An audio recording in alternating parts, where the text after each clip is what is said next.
Welcome, everyone. This is Into the Nexus, the Patron Hangout. Technically should have been November. It has been moved into December because, Kyle, you got crazy sick, and, well, then you hit Masters, which I'm going to blame something on that. I don't know. And there needs to be something not awesome about hitting Masters. So even though it's not true at all, I'm going to blame this move into December on that. I accept full responsibility. Let's take some calls. All right, let's do it. So if this is your first time tuning into one of these patron hangouts, if you're in our live chat, that kind of thing, you have to be a patron. I did just recently post the link in there, and you're going to want to add us on Skype. So you're going to want to add the Into the Nexus Skype account, and then send a message when you want us to add us. Skype keeps getting buggier and buggier, and we've experienced quite a few today, so bear with us while we try and get this up and running. But if you would like to be added to the call right now, send your message to the Into the Nexus Skype account, which I'm not going to say out loud because it's only supposed to be for patrons. So there you go. Yes. Yes, indeed. Mm-hmm. So, anyways, how are you doing today, Kyle? I'm doing good. I'm really impressed by Stukov, the new co-op commander. Oh, I'm excited about that too. Did you see those bunkers? They finally added the infested bunker that they showed back in Heart of the Swarm and didn't make a part of anything. Yeah, never got it. But now we're getting it with Stukov, who I believe we have to pay for. Yes, he is not one of the what are they bonus charging? Ones added on. What are they charging for co-op heroes in StarCraft? I haven't paid any money to StarCraft since Legacy of the Void. $5.99? That's not bad. That's all right. I paid $6 for. I really like co-op. I think it's worth $6.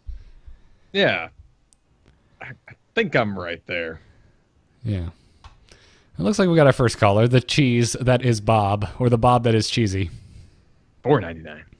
$4.99. $5. Everyone's got $5, right? Hey, JC. The background Hey, how's it going? engine noise was hilarious. It was I love Yeah, there's a. I'm outside and there's like a motorcycle going by. So. Nice. I used to have that all the time at the old house. That shouldn't happen here. Although we did find out the other night we can hear the train from here. Ooh. Yeah, it's pretty far away, but What kind of windows do you have? old. Okay. Yeah. Because our place we're actually pretty near where we live now. We're pretty near the train tracks too, but we got double pane windows installed in the entire house, and like you close them all, and it just like goes from train noise to almost silent. Yeah, It's really cool. I would love to do that, but I just bought a house. Right. So. Upgrades in time. Yeah. So that would be a thing that I would recommend is double pane windows. They're also great for insulation. So like I'm not sure how like heat and cooling you have going on, but it keeps whatever temperature is inside the house. So it's really nice for that. It's on my long-term vision wish list, and pretty high on it because I've been in, when we were searching for homes, we were in a few that had double pane. It was like, oh, these are really nice. Also, we can't afford this house. But yeah. Anyways, I'm assuming you had heroes thing or. Well, I have a heroes topic and two non-heroes topics. So which one would you like? One of each, starting with heroes. One of each. Okay. Heroes topic. The thing that I want to talk about is heroes that maybe got a rework or you didn't like and then you came back to and then ended up liking. So for me, that would be Tychus. So I tried Tychus like way back in the day when he was the sort of accelerating attack speed style, and he was kind of fun, kind of whatever. And then he got the rework to what he is now, and I tried him and I was just like, I don't get him. I hit the D ability and I just gave up on him. And then after hearing and seeing Kyle get super, congrats on Master, by the way. Oh, Way to thank you, go. man. You deserve it. I wish it was on stream and not 3 a.m. And the house party was nice though. You're in the zone though, right? Yeah, exactly. But yeah, so then with Tychus and now, so inspired by Kyle trying him out, I've retried him out and I'm like, ooh, he's real fun. And he does a lot of damage. Yeah, so I'm just wondering if you have any stories like that of a hero that you initially dismissed and then came back to after, gaining some new knowledge and then was like, whoa, that's actually a really fun hero. I've had the opposite. I like new Zagara significantly less than old Zagara. Mm. Which is part of the reason I moved away from her. That, and she's just not that good anymore. I have that with Chen. The new Chen doesn't work in my brain the way the old one did, which is kind of sad because he was like my favorite hero, and now I'm like, I can't like just do great on him like I used to. Yeah, For me, sorry, go ahead, Kyle. Go for it. Oh, I was gonna go on to my hero, but you had a response to Chen. Oh no, well, not Chen, but I was just gonna say it's a sad thing when a hero that you liked you no longer like after some changes. I think it's rougher when, like, at least the thing changed. Like, you don't even like what you're doing with them anymore. It's rougher when they're still doing the same thing, but they're not able to perform anymore as things move in and out of the meta, maybe. But for me, it was reminded to me that night when I got the Masters. You know, I actually did. I woke up Kristen. I said, I got Masters. She's like, what? Is that an item? And it slowly dawned on her, and she was ecstatic, and we had a party, and it was great. But she reminded me that night that in Alpha, I said how much I disliked Tychus, how I didn't understand what he was about. He didn't make a lick of sense to me. Then, of course, we all learned that switching into Odin to save your own life was amazing, and everything made sense for a short time until they removed that. So I have been off Tychus for a long time, but it's interesting that with the Leoric practice, the tank buster mentality works so well. And I understand tanks. So when he became that, everything sort of came together. Yeah, I like Tychus now too, and I did not like him originally. So I kind of had the opposite, I guess, that you did, Cheesy Bob. I didn't understand him whatsoever, and I distinctly remember Kyle and I kind of bonding over the fact that we didn't understand him together. But yeah, I'm trying to think of who else. I can think of it. Yeah, really... that's something that you don't have that happen as much now. I think outside of Alpha now, because there's so many people playing, like things get figured out really quickly. Because that was something I remember, where, like, you could have like no change happen, and suddenly someone figures out something, like the fact that the whole second health bar thing was really, really powerful wasn't something that people understood. Yeah. Initially, and then once it was figured out, it's like, oh crap, that's really good. And like the Abathur cloning and getting the ultimates, realizing that was really, really strong. And like initially, like it was like, Abathur, he's fun, he's cool, and the clone is neat. But then all of a sudden, it's like, oh no, we need to actually take away that ability. It's so powerful. Which is funny because they said to stop them from limiting themselves in the future releases. So you wonder which hero broke the camel's back. Because I was playing a lot with Dills back then, and we were doing triple tap Nova Abathur spawns. So we could both double triple tap. And it was fantastic, and it wrecked fools.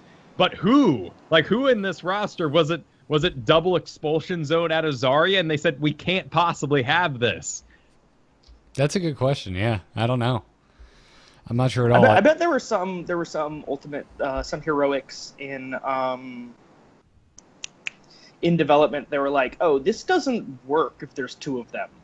Like I remember there was some weirdness with like double Maw on Zagara, right? Where it's like, what does that even do? Although I guess now you have that with the Brawl too. So yeah, but those are wacky. They're not concerned about graphics overlapping each other there or looking strange. Yeah, it doesn't need to be as tidy, as polished, I guess is the word I was trying to conjure. But yeah, I guess Kael'thas, I guess, he's been tweaked so many darn times. He was a hero I loved at the beginning, didn't love in the middle, but am absolutely in love with again now. So I've been on he's changed a lot. Yeah. Yeah. It's funny how little you cared about him during his single target phase. Yeah. Just wasn't really my... Although I still liked... You're talking about, Sun King's Fury build? During the very beginning of that, before it became the build, right? Yeah. Well, I liked that a lot, because if you remember, Illidan was in high rotation at the time, and you could just delete him.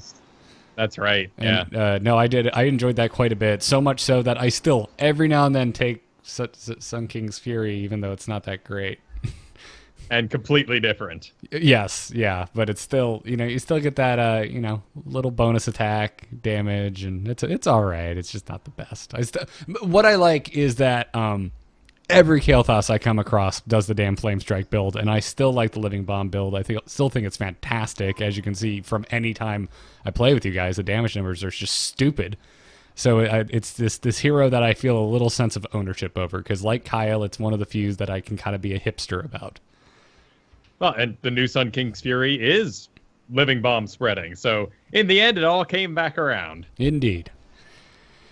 So, what was your non-heroes conversation? Excited about Star Wars? Of course. Of frickin' course. I don't know. Did you listen to the Let's Talk About Star Wars we put out earlier this week where we... I have not gotten to that yet. It's in my list. Okay. 2 podcasts down. All of us spent a good amount of time talking about how entertaining it is, that we're at that phase where everyone is just scrubbing their YouTube timeline and freeze framing it to find whatever bizarre little glimmer of something they could figure out from the plot. For me, I'm just like, I just watch the trailer once. I'm like, looks cool. I'll see it when I see it. I'm pretty stoked. I'm trying to manage my expectations, because all I've been wanting for a long time is just like just do a Star Wars story. Just make a vignette. There doesn't need to be space wizards. That's really, really cool. Yeah, just give me something. Give me like a wartime Star Wars flick. Give me a war movie set in the Star Wars universe, and it looks like what we're getting. And that's why I'm trying to manage my hype, but like deep down, the inner me is just like, we're finally getting what I've been wanting, yeah, woo! But I'm cautiously optimistic as always. Just please be good. Yeah, exactly. Kyle, what about you? I know you've cooled off from the Force Awakens. You don't like it as much as you did initially. So where do you land on Rogue One? I'm still very prove-it about the whole franchise right now. I think they're parading a lot of overused bodies around us. I'm very worried that Darth Vader's going to just token up the place and not actually have any purpose, or maybe even be misused. I'm concerned that the humans in that universe aren't actually human because they don't fall in love with each other anymore. I don't know. We'll see. What? There's a lack of human. There's young people. There's young people in the previous movie, and Luke pursued his adventure through his pants in the very first movie. And so did Han, actually. Like, that's very human. And the most recent movie was maybe missing some of those base human elements. Han did in 2 and 3. In 1, he chased it with his wallet. Okay, fair enough, too. But he was also... Do you think a girl like that and a guy like me kind of thing? Fair enough, yeah. But that was... Yeah. All right, fine. But, for love later on and all that. And, you had hokey Ewoks running around, too. So I'm not saying the originals are pure, but, yeah, Empire Strikes Back. It's so hard for any movie to compare. Yes, I agree. Yes, that is a very true statement. You're just like, well, the best movie there is hard to compare with. Yes, you are correct, Kyle. You are correct. But this could all just be horrible backlash from the fact that I turned 30 this year, and when I see Wii U commercials on the TV, there's kids, and they're like, my dad's having so much fun with my mom getting to finally play Mario Kart, and the dad is like my age, and it's weirding me out. So all this backlash about like Ninja Turtles movies and stuff like that for me could just be some sort of weird thing that I'm personally dealing with. Did you see Jimmy Fallon, the Nintendo Switch reveal with Jimmy Fallon clip? I did. It was kind of crazy to watch him just get so excited about like Nintendo stuff, right? And seeing someone, like a late night TV show host getting excited about video games. Well, that's what I like about Jimmy Fallon is he's always been, I think, the late night host for video games. He's always treated it with a sort of reverence. He's clearly a fan. Right, and I'm not like a fan of like sort of his style, like his sort of kind of awkward laugh style. Yeah, it's really cool that he's bringing sort of video games to sort of the mainstream like that. Yeah. Wait, hang on. What about poor Conan? I know he's playing the whole I can't even play this game card. Yeah, well, but he's been at it for a long time. But his thing is I'm bad at this, right? And he kind of doesn't really like it. Like it's a little bit of the making fun of it and not like this is awesome kind of thing, right? I think the term that some people have said is like nerd blackface, right? I, I like Conan, but I agree. Like, the shtick has worn off. Like, the first few Clueless Gamers, I was like, oh man, this is hilarious. Like, when they did Tomb Raider the first time, and it kind of helped sell Tomb Raider because the deaths in that game are so gruesome. But then when he goes and does something like Overwatch, it's just kind of like, okay, I get it. You don't know what you're doing, but now I'm just bored because when you don't know what you're doing in Overwatch, it's just kind of lame. At least when you're bad at Tomb Raider, that's a spectacle. I don't know. I think that's the Colbert shtick of it. He's played so many video games at this point. He's not that bad of a gamer anymore. Okay, I don't know. I take it as a character. All right, fair enough. I like Conan. That's just not my favorite thing about his show. Can I be your Andy, Kyle? Sure. All right. I would love to have the laughing musician kind of side role. I think that's a great shtick. We need to get that in podcasting. Yes, we do. Well, Cheesy Bob, thank you for calling in. All right. See you later tonight. Yes, for Team League. Gonna be fun. Team League. I'm not sure that actually removed him. But yeah. I think it worked. We're good. Cool. Yeah, he's gone. All right, adding Daryl for real this time. Bring him in. We're trying to. Welcome to the show, Daryl. Sorry we used you as a test subject earlier without warning you. It's fine. It happens to the best of us. All in the name of science. You're a little on the quiet side. If there's a way to boost your mic, I'd go for it. Let's see. I can slide some buttons around, but... Or pretend you're Dumbledore and just start yelling. Second Dumbledore. Second Dumbledore, Second Dumbledore, yes. He said, call me. The resurgence. Yeah. Sorry. Is not as better? Yeah, I can hear you. You're still a little You're quiet, good. but yeah. Let's touch his life. All right, so I've been watching the show for a long time and only recently became a patron. So I've got a thought, and this thought has been rolling around in my head for a long time, and like a hailstone, it has grown, and layers have added onto it. Okay. So when you get my idea, just kind of cut me off talking, because I will not stop. But basically, I came to Heroes after coming through League of Legends. And so what Blizzard has done with Heroes is they very clearly, completely won in terms of mechanical uniqueness. Like, there's nothing like Abathur, there's nothing like Cho'Gall in any of these other MOBAs. But somehow I think, especially some of the World of Warcraft characters, Blizzard is tied to a pre-existing character with a pre-existing personality and story and lore, and it makes it harder to put the feel of that character into a kit. Like, when I play Arthas or Jaina, I don't feel like the scary Lich King that controls all of the Scourge and is a bane on Azeroth. I feel like, and a bit of tankiness. But I could just be generic ice tanky man. I'm not necessarily Arthas, the Arthas, that guy. Whereas the League of Legends, they go into a character and they go, want someone who is all about punching people in the face. And so then we give them a passive and a Q and W and E. You're breaking up horribly. And we're going to design a character. Daryl, we can't understand you. I'm sorry. Your connection is really taking a dive.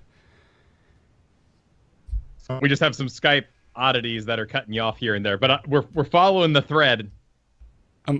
Yeah. So I'll try. Yes or no? Your concern is that heroes like Arthas and Jaina don't feel powerful enough to be those characters. Not necessarily powerful, but it's just when you're playing them, are you thinking the thoughts that Jaina or Arthas would be thinking? Or are you just thinking about how am I going to hit them with my frost? Like, I guess when I play Volibear in League of Legends, I feel like I'm a giant fucking armored bear who flips people over my head. The kit leads to the character very well. Whereas Jaina could be any woman with ice powers. About the there's so much to her backstory, specific details to being Jaina, rather than just some random ice mage. That comes out in the kit. Okay, so what to you is a Jaina feature? Like, there's no arcane brilliance aura. Is that missing? Yeah. Or like, is it something more... Just like... More just personality-wise. Like, there's there's her position with Theramore. She's always like the kind person in their life. Now she's kind of the mean person after the bombing thing, and it's just the characters are so much more complex than a MOBA kit when it comes from things like World of Warcraft, whereas League of Legends start as a MOBA kit, and then everything else builds from that. See, okay. I'm trying again. I've missed some of the nuance because of Skype, but I'm trying my best to follow along. So your concern is that the baggage that these monolithic characters bring with them is almost in a way a detriment to the game. In a way, when I play a character in League of Legends, within the first game, I get into the fantasy of being that character. This is a scary fireman, and you can do that. If you're the scary fireman who blows up, and also of a tribe of elves who have been persecuted, and also there was that spell magic, and then you became an undead guy with a crystal in your chest. I've never been more angry at Skype. You're clearly passionate, but I can't understand you. No, but it's great because all we're getting is the qualifier statements, and then the part where you're really passionate about the specifics, we're completely missing. Yeah. It's just a horrible, perfect storm of hilarity. I'm loving it, but it's so sad. But okay, so how about what could it just be that you have to group so fast for the objective, and the games aren't long enough that you can't role play in that degree? Because I remember playing Necro in Dota 2, and that was an hour-long game, and because I was always alone, often in lane, or maybe even doing a little bit of jungling here and there, that I really got to characterize it. Whereas Heroes is maybe just too busy for that to even enter your mind. You're thinking about map mechanics and where you need to be and what talents are coming up and what the enemy team's doing all the time, because it matters way more. That's true. Yeah. Also, Daryl, try turning off your. Thinking about mechanics. Daryl, try turning off your video because sometimes that helps if you've got a bad upload. But all right, now try and continue with your thought. I think Kyle has a point. In Heroes, I'm always thinking about mechanics. Root that guy, freeze that person, body block here, and those things exist in other. But there's also times alone and helping. Walking, and your character themselves, and you listen to all their quotes and so on. Yeah, I remember clicking through more quotes in those games, or even just something as relaxing as "I died. Let me spend." Yeah, it was an early death, so I'm only dead for 16 seconds. But let me spend some time in the shop. And if someone was AFK in the shop for even a minute, you don't really care. That's just kind of par for the course. Yeah, Daryl. Anyway, we're gonna try and muse about this without you in the call because the connection is sadly so poor. But if you have any follow-up statements, feel free to send them in text form, and I will bring them into Kyle and I's conversation. Will do. Go ahead. All right, have a good one, man. Thanks for calling, man. I've never been sadder that the upload isn't behaving on Daryl's end. I get what he's saying to a certain degree, but it's definitely not my experience at all, like whatsoever. Maybe like if I were to cherry pick, yeah, that might be part of my issue with Arthas, is he just feels so vanilla for such a large character. But that's another conversation, right? Is Arthas Lich King enough? Or do you need something more specialisty, maybe? Do you want minions to maybe zool around a little bit? Yeah, actually, sort of, kind of. Like what if you killed things with your Tempest on? What if they res like Zool did? Sure, we're stepping on toes here, but is that personality, or have you not experienced this level because you never got heavily into the really long form MOBAs where you do spend a lot of time alone in a really big map? Yeah. If you're alone in Heroes, you're doing it wrong.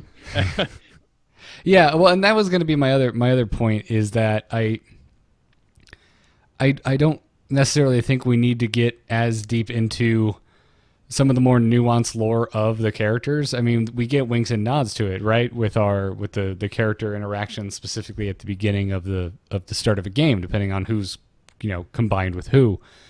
But as to being in the heat of the game itself, like being in the middle of a battle and you are Arthas fighting shoulder to shoulder with Raynor, I don't really feel anything's being lost, because how the hell would you write that lore? I think they've already nailed it. I think they nailed it at this year's BlizzCon when they said Heroes of the Storm is the BlizzCon of video games, because it is just kind of this bombastic thing. We're all kind of sitting there just enjoying taking a drive in these mascots, not actually acting as them.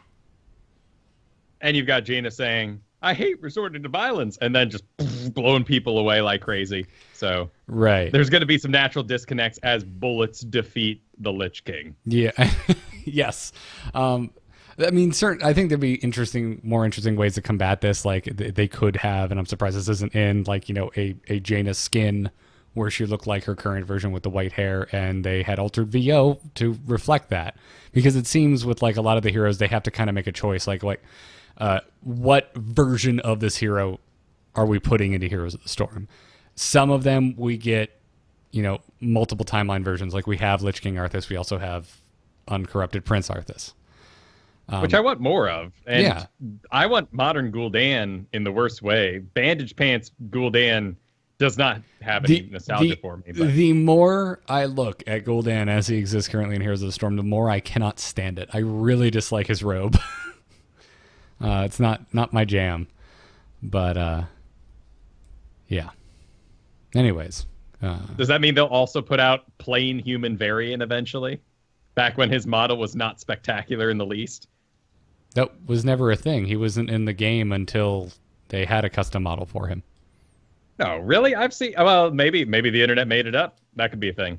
There was a quest to go find him, and I thought you just found an empty jail cell. And it wasn't until the comics started where it was like he washed up on the shore and was enslaved by orcs and forced to fight in the arena. Until after all of that happened, then he finally showed up in the game. If we ever get Anduin, we could get the vanilla child human model that he used to be. Oh, that's true. But oh, I guess you did find him. Okay. Well, but that could be made up by the internet. I would also make the argument that you only ever saw him if you did that one quest line. Maybe a better example would be old Sylvanas versus new Sylvanas, where, like, you remember Sylvanas you could go and see any time at any point in Undercity was just a night elf wearing the robes from the like level 7 undead dungeon. Yep. Yeah. No. We need go no further to discuss old gear sets than looking at that Serpentine Cavern set. Which for green who? and purple, that's fashion. For who? Warlocks? Or it was leather. It was a leather set, so only Serpentine Caverns. No, wait, Wailing Caverns. I got my caverns wrong. Oh, gotcha. Serpentine Caverns was a raid. The Devastate set was it back in the day? You're going down a path I cannot follow. But we've got more callers. See if Skype will behave now. Can you hear me? We can. That's great. How do I pronounce your name? Micah. Micah. Hello, Micah. Hello, Garrett and Kyle. I'm also oblivious in the chat. Oh, perfect. How's it going, man? It's going pretty well. How are you? Doing well. So I think it's a interesting point Daryl was making. He was talking about, from a design perspective, the difference between like a top-down character versus a bottom-up character. And I think if you look at the heroes that exist in Heroes of the Storm, the place where they're all top-down is the lore where there's specific, stories behind these people, like in Warcraft or Starcraft. But then if you look at the Diablo characters, because the lore is so open, any of the Nephilim are very bottom-up characters, it feels like to me anyways. They're built much more around the kit, and then there's kind of an ancillary story that exists. I see. And I think, it's good to have both sides of it because it attracts different audiences, right? Like the people that have that huge emotional attachment to the lore from WoW or from StarCraft are going to be really drawn to getting to play Raynor or Jaina, versus the people that really just want a hero who's simple to execute aren't really going to care about that. So the Diablo characters give them more freedom to kind of experiment in different directions. That's interesting. I never really thought of it like that. Yeah. Huh. I didn't either. I mean, like I said, I'm pretty happy with how it is now. But it's impossible for us to ignore our nostalgia or our information on the character. Like, is there anyone for you that just is completely missing an ability that is maybe built wrong? Well, I never played WoW all that heavily. The StarCraft heroes have all felt pretty on point to me. I'm not a huge lore junkie, honestly. When I play games, I'm much more about the actual gameplay experience than the lore or the storyline. That's what's compelling to me. So I'm probably not the best example for that. But, I think that thematically, from what I know of the different StarCraft universe, because that's, the one that I know, it feels like they do a pretty good job of converting it over into heroes. I think for me, the only one that really is missing his kit is Rexar. I fear that the design team might have been too scared to go Lone Druid or any of these other summoners you have across League of Legends or Dota. And by summoner, I don't mean the actual name of the heroes like they call them in League of Legends. I mean as just summoning a whole bunch of animals. This ability gets you a hawk. This ability gets you a boar. This ability gets you a bear. Yeah, summoning heroes are interesting to me in a MOBA context because, it really raises the skill cap as far as your ability to micro a second body. And it also really kind of changes how you have to engage into them. Like anybody who's played against Rexar any reasonable amount knows you don't focus on Misha, right? Because she's just a cooldown, effectively. Exactly. And sort of, the way pets have gone in WoW, too, is they're just fancy dots, which I'm perfectly happy having that be a way to communicate a dot in Heroes of the Storm with a way to dispel it by destroying the creature. And traditionally in MOBAs, summoner heroes have really suffered in the late game because they're super powerful. They outnumber solo lanes. But once you get into more team fight scenarios in those big, long, hour-long games, there's no way to enhance beyond the 30-minute mark what that summoner hero could do. The way they countered that with Lone Druid, the character I'm most familiar with from Dota, was you actually have to buy items then for your bear and give them to the bear.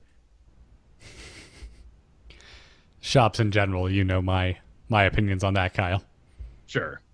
And the talent system counters that because you can put power directly into Misha and the two sort of have an even exchange between the two. It's a very elegant system. I don't feel like it captured Rexar, though. That's fair. I mean, like I said, I don't really know his background, so I don't have anything to compare to. But I definitely do feel like just in the abstract, Rexar is a much cleaner execution for a summoner or pet-based character, as opposed to any of the ones I played in. I played Dota 1 and I played League before Heroes. Well, and Kerrigan is just a bizarre one to me. I mean, why Impaling Blades? Why Primal Grass? The Ravage makes sense. Actually, we could just all counter this completely by giving Kerrigan a unique mount where she rides a Nidus Worm, please. Not ride, surfs. Surfs a Nidus Worm. Like the new rag animation. Yeah, exactly. Just sort of stand on top of it as it pushes through the ground and, throw like a Dune reference in there for us and we're good to go. But she is also a fighter. She's not just the summoner of minions. True. Yeah, which is so strange to me coming from, Brood War where she was so clunky, right? I mean, sure, you had Psionic Storm, which was powerful back then, but all the heroes that actually throughout Brood War in the original StarCraft were like, here's your baby to babysit. It's like, cool, I might use Raynor, but I'll just lay some mines and put him far in the back so I don't lose the mission. Sure, yeah. I think one of the big kind of ways to hit really hard on a hero is for it to not be a top-down hero, right? Like Sonya and Nazeebo and Zul, they all feel very, very thematic. Like they're, you know what they're about, you know what they're doing. And with Diablo, it's similar to StarCraft and Warcraft in that for each of these, individuals, you have these huge talent trees, or well, not talent trees in every game, but different choices you can make, different ways you can build them. And so there's there's a whole lot of different abilities they could choose from. And so when you're building a character top down and you have the identity of the character already, it can be really hard to kind of pick from that, right? Because you have dozens of different options, which leads to hundreds of different permutations. And so to some portion of your player base, X, Y, and Z feels exactly like how the character is supposed to be, versus for another portion of your player base, X, Y, and Z, they would never use that. That's terrible, right? Definitely. I play a Spirit Nazebo Jade set and all that, and I love it. But I love Nazebo in Heroes of the Storm, even though I don't use any of those spells. Yeah. Yeah, I'm just trying to. I mean, at the end of the day, I feel like a lot of these, as far as their flavor, their their backstory, whatever it might be. I mean, you're just never gonna make everyone happy, right? Like Kyle and I might not agree on what the perfect Arthas is. We might not agree on what the perfect Jaina is. Because a lot of these characters, unless they're like Tychus and they weren't around all that long, they've changed. There's different versions of them, right? So at some point, you need to make a judgment call and decide which one you're going with, and not everyone's gonna love that. Hell, sometimes characters like Murky that are just for the Nexus, you can change how their model looks, and they make people mad. Yeah, I just had a thought here. How would you guys think the community would respond if we had, different versions? So like, I know, again, I'm not that into WoW, but I know Jaina has kind of a pre and post that you guys were talking about earlier. Mm-hmm. How, do you think it makes sense to maybe have a, I don't know, Jaina the Awoken or whatever the appropriate nomenclature would be, to have, another Jaina that has a different kit, and she's also a Frost Mage, but it's Jaina after that transformation? That would be interesting. I think Jaina might be a bad example because she doesn't change that much. I mean, she's still a mage at the end of the day. She still wears pretty much the same clothes. It's just her hair changes and she's extremely angry all the time. But her abilities are kind of the same. Sure. I mean, Kerrigan was a good example. Like in StarCraft 1 versus StarCraft 2, she felt very different to me. Yeah. No, you're absolutely right. I think some of that comes, that's where we see the concessions that I think Team One is already making. Is just, well, what else? What other heroes are coming down the pipeline? Are we cannibalizing? Are we stepping on any toes? Like Kyle brought up with, what if we gave Arthas a lot of undead minion summoning? Is it too close to Zool in that case? Because that can certainly happen. So here's a good comparison. What about Link and Young Link from Super Smash Bros? Yeah, no, I think that's actually a really good example. I'm not sure how well the HOTS community would take it, is the thing, because like, again, you have different portions of your player base, right? And so when you're designing the game and you're deciding where to put your man hours, it's always a question of like, what's going to be the best thing for the game, right? And some amount of that has to be player retention, and some amount of that has to be expanding your player base. And so like, what's the best direction to go in it's a really hard question to answer, I think. Yeah. And with that too, that's something that's constantly under critique, is where does Blizzard put their man hours, particularly when it came to WoW a couple of years ago. I know there's some sort of destruction lock drama going on right now over there too, so who knows. But is that too? I mean, you got Roy and Marth as well, but they're pretty different in Super Smash Bros. As well, at least as I remember it from Melee. Yeah, I mean, it's kind of... I think it's something that's unique to Smash Brothers, right? Like I think in Smash Brothers you're used to having two characters that have the exact same kit, but because of the way that weight and damage application functions on that game, that they can just mess with those two things. You can have the same kit, but one character is lighter but hits lighter as well. One character is heavier but hits harder. But the base kit is the same. But that would be... I personally wouldn't be all that interested in that in a MOBA, but that might just come from my pre-existing knowledge of the game. Like that's just, to me, that this is what a MOBA is. Every hero is unique in some way, shape, or form. So I don't think I would want things to get that close to one another. Is it a sort of shooter problem where if you make a shooter, everything's a gun? If in a side-scrolling fighter game, everything is punches, so changing weight like that is more interesting. When we get into a top-down environment, everything needs to be so flashy that to have a character that just does faster attacks, less damage, lower health, faster speed movement, that now doesn't occupy a unique space. Yeah, and like the probably the best example I can think of off the top of my head, because I'm a fanboy, is Arthas. Like if you did a pre-Lich King Arthas and a post-Lich King Arthas, the pre-Lich King Arthas would just be Uther. Sure. Pretty much a grumpy Uther. Maybe he didn't have divine. He did have divine shield though, but I don't know. Maybe he's not divine enough for it. He also carried around a big hammer. Like they're visually not distinctive very much whatsoever. Well, and in Warcraft 3, it was the exact same kit. Yes. Yeah, I think like that whole shooter problem, fighter problem that you were talking about, like I think that exists to an extent, and I think it's actually much more pronounced in MOBAs, specifically because they all started with the Ice Frog mod, Defense of the Ancients, right, which is a Warcraft 3 mod, which is an RTS, and we go back to what we were talking about with RTS, where the heroes just have all these different options standard, so you have all these different directions you can go in. So things that are similar feel a lot more similar in context than maybe they actually are if you compare them to, if we ported all the heroes in Heroes of the Storm, for instance, into Overwatch, right? Like those heroes would feel much more different than they do, I would think. Yeah, and you have games that are doing great things with the MOBA genre, like Titanfall does, with its just generic computers running around you to increase the excitement of the moment. Yeah. So it's interesting, and I'm sure I'm doing shooter fans and fighting fans a disservice by even asking that question, because you put a rocket launcher on a pistol, and that's completely different now. You've got a whole different way to play the game, and that is probably way more nuanced than I would give it credit for. Yeah. Well, I think some of that also just comes down to game knowledge, right? Like, I mean, the three of us all have a good amount of knowledge about heroes specifically and MOBAs beyond that. So the differences are a lot more apparent to us than maybe they would be to somebody who has only ever played, 3 games of League of Legends in their life, just starting up heroes for the first time. They all auto attack and they all have ultimate. Whoa. Right, Big exactly. deal. Yeah. Well, Mike, thanks for calling in and continuing on Daryl's thoughts.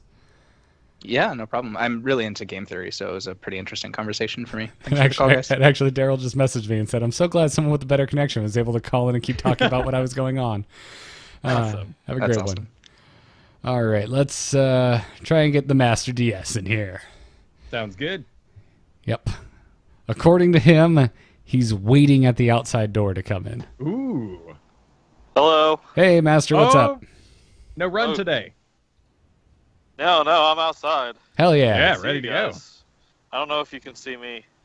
I don't think I have that set up. I'm gonna put my phone in my pocket, actually. So how you doing? Doing great. Doing good. Doing great. Yeah, it's a bit cold outside, huh? I know Nice, you guys yeah. are in different places, but it's like 40 degrees here. That is very cold to me. It is currently 62 here, which is cold to me. Oh, that's nice. Yeah. It is at Yeah, least it's- 32 because there is snow everywhere outside. It's 60 is still cold to me as well. This being Texas and all. Yeah, man. It's a cold Oh, day. It gets hot in Texas. I remember being out there for DreamHack. Good God. Yeah. It was warm. Nice job on Varian last night. And while we didn't win the game, Yeah. seeing you go in that pit for an extra 10 seconds than you should have with Fury build was a delight to see. Yeah, it was really Yeah, I cool. have a good win rate with him. I was just thinking about it the other day. I've been like trying to mix it up, try to play all 3 of the builds. Well, I say all 3. I guess there's technically all 6, but you know what I mean. All 3 of the specs Yeah. with charge, and overall I've got like a 60% win rate at least in quick match. That's what the stats thing that came up told me one time. So I'm doing well, Nice. especially since I've been using the quote-unquote underpowered specs a good amount of the time. Nice. Yeah, I got what's the player of the game? The MVP. MVP. I got MVP as Tank Varian once, and that felt pretty good. That's pretty sweet. Well done. It's pretty Yeah. pretty darn sweet. We got a couple as Rainer the other day. Made me feel good. Hadn't played Rainer in a while. Yeah. By the way, you guys talked about that on the podcast about why you would take the Q talent before. Personally, I'd also take it as Tank Varian, because the way I figure is that with Tank Varian you get fewer auto attacks in, so the auto attack buffing talent is less useful. Whereas the Q buffing talent, when you take the tank talent, it doesn't get touched at all. Now, actually, since then they've taken away the auto attack nerf, from tank build, so maybe you might take the auto attack talent, but I still don't think so. Like, that seems like very specifically for the Fury build, which I would say is the one criticism you can make about that hero, is that a lot of the talents only seem good in one of the specs. I agree. Second Wind is kind of interesting because it does heal you more when you're below 50% health, which you can assume you'd be hovering at as tank anyway in many cases. But you're right. I mean, there's just superior choices in most cases. I always take the laning heal if Yeah, I'm going Victory tank Rush. or Victory Rush if I'm going tank or if I'm going burst. And I do like the burst comp where you just put all your thing into spell power, and then you get the spell tower thing and you just blow someone up. That's really fun, actually, when that works. Yeah, when being the key. Well, it showed, man. You were doing good last night. Yeah, thanks. We didn't win, but Hey, tried. it was a good game. They got a really good draft with basically all the OP heroes. If all the meta heroes. Yeah, No, that's true. It What we was got, what we Chen, got. Mouth, Vala. Yeah, losing that Yeah. Vala at the end really kind of messed us up because that's what we drafted for, but because it was predetermined and not first come first serve, we kind of got boned. Yeah. Because in that draft, Kyle, like in no universe would we ever have taken Tassadar first, right? Vala would have been, one of the first things grabbed up, as opposed to, well, I hope our last pick can grab her.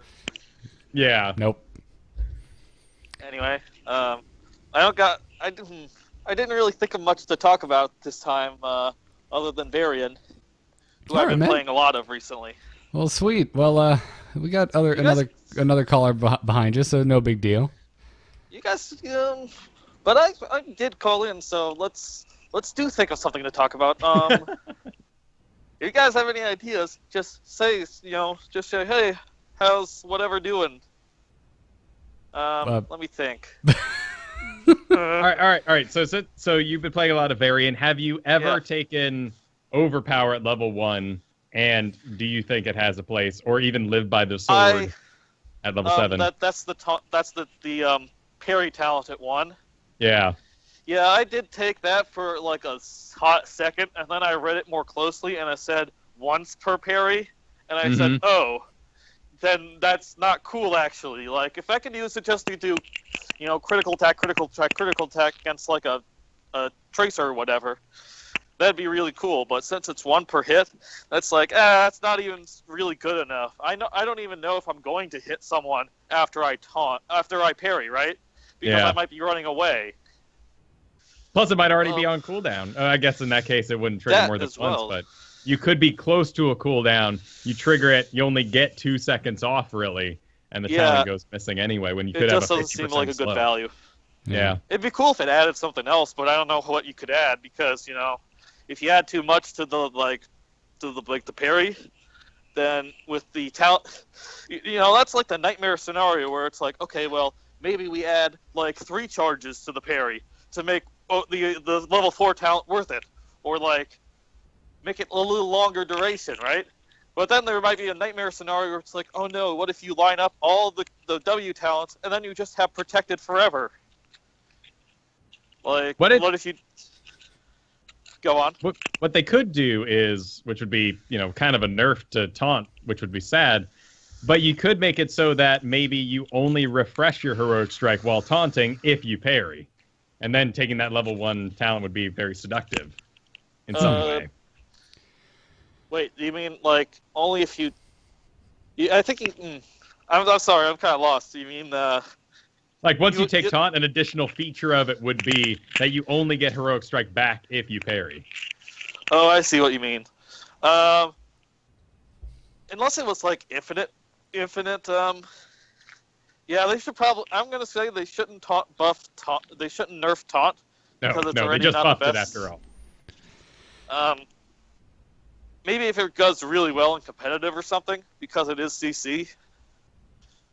I could see them doing something like that. That's weird. But right now, I feel like the critical attacks aren't really that essential in taunt anyway. If you're going taunt, I feel like it's kind of more about spell power in that case anyway. Well, we haven't seen a lot of pro games out of him yet, and he hasn't been succeeding in those, so we're just going to have to wait and see where Varian really falls. Because right now we see a ton of him. I think he's very powerful when he's winning, just like any melee should be, and then they're less powerful when they're losing. So I think I heard that, like, the competitive opinion is that the Fury build will not be good at competitive. That's what I've heard competitive too. Letter, yeah. Yeah. And whereas Tank and, like, maybe the Grand Slam build will be good. You know, the Denny's build, because, you know, you go to Denny's have the Grand Slam, right? Where Yes, it's like bacon, eggs. Is it? I don't know. I hate Denny's. I don't know it either, but I know commercials, and I know that the Grand Slam is a thing.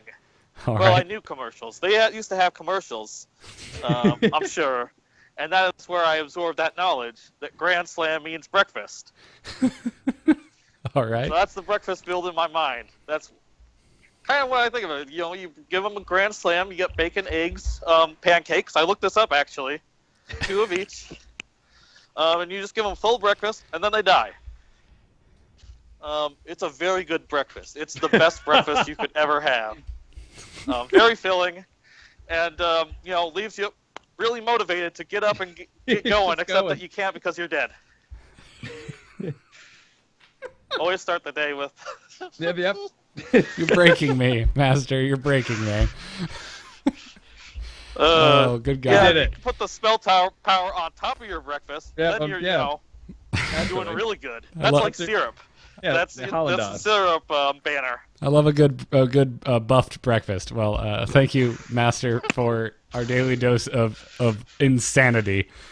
And You're welcome. I look forward. I look forward to seeing Varian in some pro games in the new year. Yeah. So, well, have a good one, man. Bye. Good God, that got zany. Yep. All right, adding Shane to the call. Sweet. Or to seeing Varian in pro games in the new year. Caller, mute Turn off your radio. mute your radio, please. Oh no, Hello? mute your radio, Hello. please. We can hear ourselves. All right, adding Shane Hello? to the call. Yeah, we can hear you, Shane. Can you not hear us? You can't hear us. Oh, no, I can hear you now. Oh, okay. Sorry, I have a Realtek NVIDIA issue where sometimes the sound... Yeah, we can hear ourselves. Could you mute your speakers or wherever the sound is currently coming out? We can hear the stream. Gotcha. There you go. Is that better? Better. Much more better. Much more better. Hey, that's always a plus, right? Hey, so I get a chance to hang out with Kyle on games fairly often, which is a pretty neat perk. I gotta say, it's one of the reasons I watch you guys over the core. I mean, Scott Johnson and them were a great team, but I don't watch to watch other people play. I watch to either learn something or play the bloody game, which I enjoy doing with people above my skill. But I am by far way more salty than, well, Garrett's kind of angry occasionally, but Kyle's like the Jedi of niceness.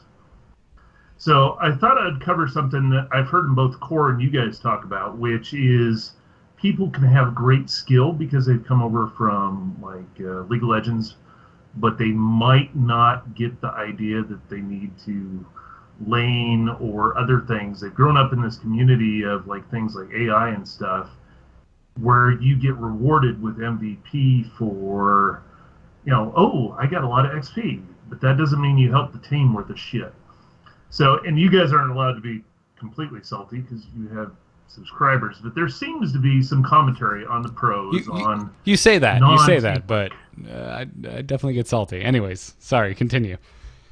Well, Kyle doesn't. He's, like I said, way nice. But in a few of the games, I've kind of mentioned something, or I'll ping the map, because I don't think there's a real excuse to be late to the objective unless, you know, like you're losing a tower or you're in the middle of a team fight. Because the team fight's probably going to happen at the objective because Blizzard has made the objective important. They even warn you when the freaking objective is going to happen. So I sometimes feel kind of like I'm being an asshat because it's his stream, but I'll be like pinging something or try to mention something. It seems like everybody's completely clueless when it comes to tactics, but they have great skill. So they've managed to make it up some of the steps in like Team League, and suddenly they think they're hot shit because they can get some XP. But they're not doing the team any favors, so I thought I'd bring that subject up. And it is a complex one, and a lot of it does come down to, so it's so tough because I want to continue the commentary as to why I'm making many of the choices I am. But like, here's an example that, completely removes us all from it. I had to make a call in Team League the other day where I left Artanis solo laning in the bottom while the entire enemy team just rampaged through our base. And it was really tough for Artanis. It's really tough for anyone I ask to just stand there by themselves and watch the main base fall. But we were 3 levels down, and even if they showed up to the team fight, they would have been dead. Particularly in this comp, Artanis would have been dead. So I made a hopeful call that the 4 of us respawning would cause them to run away, and that investment in the bottom with Artanis would pay off. It did not. We lost the game there, but we lost in a stronger way. It's this kind of thing I got from StarCraft. Always lose the game with too many minerals, because at least you know what your problem is. You're not spending enough. You're not creating enough units. Perfect. If you lose the game with no minerals, you're doing it wrong. You did not build a good economy.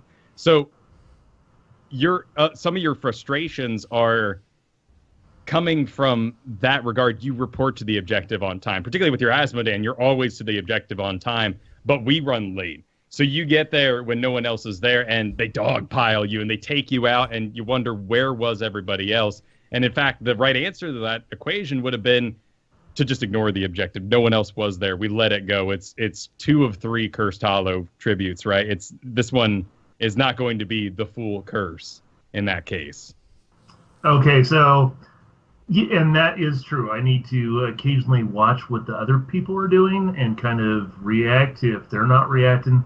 But I did think I'd kind of bring it up that it seems like it's not rocket science that we are about to have an objective. Do you find that a lot of people, because you guys are forced to play with us, that some people are just not paying enough attention to objective over things like laning or brawling? Or how do you feel personally about that? Because you're stuck with this. Whether you want to be or not, you guys are stuck playing with this. So I'm just kind of curious your take on objective over brawl or over lane, because to me it seems like objective first, other stuff secondary. It's not Absolutely not always true, though. It depends. Bold letters. It depends. Right. And the depends there is what was already going on. So you're in the top. You're taking the curse. I've got 3 people in the bottom, and I can either get Lily to you right now, or Lily can join us for a fort in the bottom. And as a shot caller, my greatest goal is to make sure we are never stuck in a reactionary loop, that if they take our top fort, we don't defend that, we take their fort in the bottom, and avoid getting stuck in playing the way they want us to play into. And that is going to cause extremely frustrating losses as we lose buildings and we lose objectives. And I'm right there with you in that frustration. And to answer your question that you did pose, yes, one of the reasons I might take one of those forts in the bottom is because, let's say I'm on Dahaka, and I know I can report to you instantly, but I've got 3 people in the bottom with me, and you're in the top by yourself. So I make a choice there that these 3 aren't prepared to move up top fast enough. So even though I have the power to join you, I make a choice not to. Okay. Yeah, I was just curious about that, and I'm trying to take something out of your book. I mean, I'm the angry army guy. I can't completely change that overnight, but I've decided on your guys' matches, I'll ping the map as where I'm going, and then just kind of let it fly. People show up, hey, cool. If they don't, fuck it. But that's going to take some work on my part. That's where I am the worst. I think I have good tactics. I'm an okay player, but I get a little too salty sometimes, maybe. Well, and you do a good job. You do play a good Asmodan. I think your Asmodan maybe suffers from being played too much, maybe. Because when I saw you on Rag the other day, you were always on time for what we were doing. You were very aware of what the team was doing more so than what you do with Asmodan, because you can accomplish so much on your own with that character. I really liked your Rag. So it's interesting to see you pick up other players and watch you go through those. I think Rag is going to be extremely powerful for you because it gives you the lane clear options that you want and the fort defense all by yourself that you can have and delay until the rest of the team shows up. But you know how to team fight. You've got good mechanics. Maybe something like that character kind of marries what you're missing and what you have. I've already paid for him. And I'm pretty good with Tahaka, so I'm looking forward to trying his new changes. I think he's going to be pretty interesting. But anyway, I throw that out there. Sorry, Garrett, that you didn't get to talk a little bit more, but I'm sure there's other people waiting to call. But hey, if you don't get that other spot for Saturday, just saying. No, I'm joking. But anyway, I'll talk to you guys later. Thanks for having me on the show. Have a good one, Shane. And we're at an hour, so that's going to do it, Kyle. Sounds good. Well, was there anything you want to add to that? Because I definitely I've seen him play a lot. I just sort of teacher mode it there and just kept talking. You got to be on me, man, because as a coach, I am so okay with repeating myself 100 times that I get concerned that this show is going to turn into the same diatribe out of my mouth. I didn't hear anything repeated there. I would like to repeat. I'd like to speak to his self-admitted saltiness for a sec and reiterate something we brought up last night, which is I'm just going to start calling it the Yoda tree. All right, like the only thing that's in these Hero League games are what you're personally bringing into it. Like if you go in with the opinion that anyone who doesn't like drop whatever they're doing the moment that it happens, the moment that objective pops and move to it, that they are just the dumbest person you've ever had the misfortune of being partied with, it is going to tilt you, it is going to tilt you hard, and it is going to affect your play. But that is because you came into that game, you brought that with you. And that is something that you need to recognize and you need to actively fight if that is the case. That's not necessarily what he said, but it's really tough. And last night I mentioned that Lunara is one of my most tilting factors on Battlefield of Eternity because I have expectations, and I don't have as high of expectations on certain characters. Murky on Garden Terror. If Murky doesn't want to ride the Garden Terror either because of mechanical skill or just they think they're doing something more important, that's upsetting to me. Yeah. And those moments are where I face those roadblocks. But when it comes to practice, quick match, those sort of things outside of those more specifics, it's very easy for me to drop them from years and years of playing games like this and having my expectations and dreams crushed into the person I am today. Yeah, I mean, it's the best thing you can do in those situations, right? Like, yeah, it makes me angry as all get out, and there's definitely times where it gets to me and it affects my play, but then there are other times where I get to channel my inner Kyle and I don't let it affect my game, and I get mad about it afterwards. Don't get mad about it in the moment. In the moment, adjust to it. Try your best to compensate for what your opponents are doing. I mean, that's what so many of your replay analysis videos, at least with me in the early days, where it was just like, dude, yeah, okay, yeah, these other guys were screwing up, but you screwed up more by not adjusting to it. Yeah, and Team League does that. Knowing everyone is doing what they can. Like you and I, even though we lost that game last night, we were talking about with Master DS, we had a beautiful moment where I force-walled the Li Ming. She panicked. You saw the panic, and you acted on it as Raynor. And it was just such a delight in a sea of madness. Our eyes locked together, and we smiled. Yes, absolutely. It's my favorite thing about Heroes of the Storm. But yeah, anyways, that's my thought there. And these are the kind of things that I will always tell folks, and I do not always succeed in following myself. Nope, nobody does. Happens to all of us. Right.